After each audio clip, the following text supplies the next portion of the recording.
And if you don't trust me, everybody needs to read the Fidelity research report, which Fidelity, as everyone knows, or if you don't, Fidelity is one of the world's largest asset managers. When Fidelity talks, every other asset manager in the world listens. And Fidelity basically published a research on digital assets. And I'm going to paraphrase. There's Bitcoin.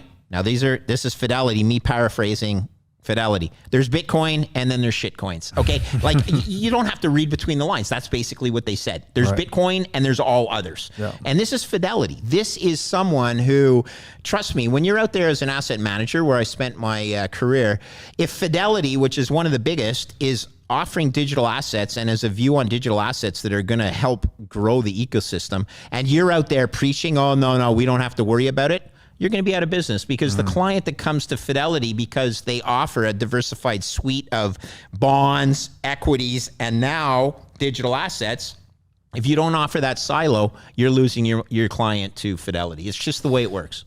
Yeah, I've glanced at the report that you're referring to, and honestly, for me, it's just staggering to see that level of firm saying something like that.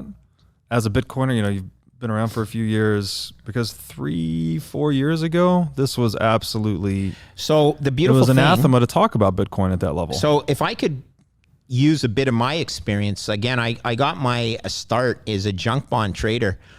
Junk bonds in the USA were accepted in the US about 20 years prior to them being accepted in Canada as a diversification.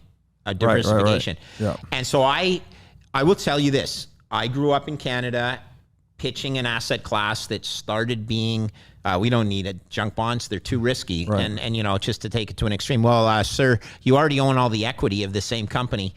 If you think the bonds are too risky, you should probably understand capital priority of claim, because then you own a subordinate claim. You're a fool. Yeah, there's a lot of foolish money in Canada, much like there is everywhere. But point being, 20 years ago in Canada, high yield bonds were not an accepted asset class by and large. Right. Equities were for growth and bonds were for capital preservation, and high yield, if you're a high yield company, go to the United States and fund yourself. Now everyone in Canada has a high yield bond asset or a silo. And the same thing is going to happen with digital assets. Look, digital assets are only 13 years old. It doesn't change overnight. Investment policy committees are staffed by old guys that are older than me, and they don't want to risk their entire reputation. So what's the easy thing for them to say? Follow the herd. Follow the herd. Digital assets. Warren Buffett says digital assets are rat poison, so it's got to be rat poison, because Warren and Charlie are so darn smart. You know, here's another tagline. Yeah, they're rat poison because fiat's the rat. Okay, that's it's going to chew up. Where I was going to go with that. Man. And Charlie Munger, all due respect, he's conflicted and he's also soggy. Okay, his time has come and gone.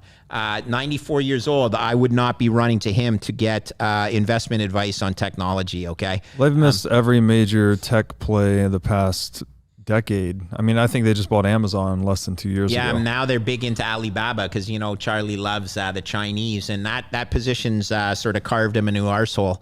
That's what, you know, that's what happens in markets. Yeah, it's funny too with Charlie, because he has that famous quote that, show me the incentive and I'll show you the outcome. Yeah. And I mean, that's so essential to understanding Bitcoin, I think, that it's just a vortex of positive incentives. You can't turn it off. Why is he not embracing it? Because he knows that Bitcoin will disintermediate about 50% of his portfolio, because he owns all the American Expresses of the world. He owns huge in the banks, right? Wells Fargo, not as big in Bank of America. But look, Bitcoin's going to absolutely disintermediate all those, and that means that his portfolio could get carved. And so, you know, his incentive is for it not to get carved. Yeah, so he suffers from incentive blindness. That's fair. In addition to being very old and not very good guy. Look, okay, in touch with technology. You know, a lot of people love him, and far be it for me to say I'm even a half of as good as investor as they have been, but I have sat in the trenches. The reality is, when the information changes, you need to change your portfolio. Right. You can be really stubborn and not change your portfolio as the information changes, and I know how that ends for most people. Now, it takes a lot longer for a Buffett and a Munger to go out of business than it takes for a Greg Foss to go out of business. And then there's guys like Shifty Pete who has successfully done it. And I don't know what he does for a living, but he shouldn't be managing money. He's a horrible risk manager, but he's admitted as much. So.